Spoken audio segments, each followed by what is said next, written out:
নমস্কার সকলকে। এখন আমরা চলেছি আকাশদের বাড়ি। আকাশ মানে আমার ছোটোবেলার স্কুলের ফ্রেন্ড। আজকে ওদের বাড়িতে কালী পুজো। আমরা এখন কলেজের সমস্ত ফ্রেন্ডরা মিলে একসাথে হব, তারপর ওদের বাড়ি যাচ্ছি। ওখানে গিয়ে সবার সাথে দেখা হবে। চলুন যাই তাহলে। সবাই মিলে আমরা পৌঁছে গেলাম আকাশদের বাড়ি।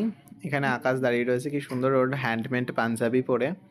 আর এখানে পৌলমি রয়েছে, ভাই রয়েছে, রিমা আছে, অভিষিক্তাদি, আর ক্যামেরার অপোজিটে আমি। এই যে চলে এসেছি। এরপর আমরা চলে এলাম দোতলা। এখানেও সুন্দর কালী ঠাকুরের মূর্তি, কি অপূর্ব সুন্দর লাগছে ঠাকুরটা। আজকে এখানেই পুজো হবে।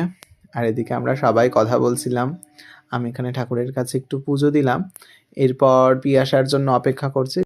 আর তার সাথে সাথে চলছিল আমাদের ফটো সেশন। আর এইদিকে আকাশ চলে এসেছে আমাদের জন্য রিফ্রেশমেন্ট নিয়ে। আমরা তাই একটু জিজ্ঞেস করছিলাম এই কী করছি, সেই সব আমাদের জন্য ঠান্ডা ঠান্ডা স্প্রাইট দিয়েছি ঠান্ডা ওয়েদারে। ভীষণ মজা করে কাটালাম আজকে সন্ধ্যাটা। আর এখানে চলছে আমাদের ফটো সেশন। আমরা দুজনেই আজকে সেম সেম ব্ল্যাক পরেছিলাম। ও ওর নিজের হ্যান্ডমেড পাঞ্জাবি পরেছে, আমি আমার হ্যান্ডমেড কুর্তা পরেছি। ভীষণ সুন্দরভাবে আমরা সন্ধ্যাটা কাটালাম, সম্পূর্ণটা ভীষণ মজা হয়েছে।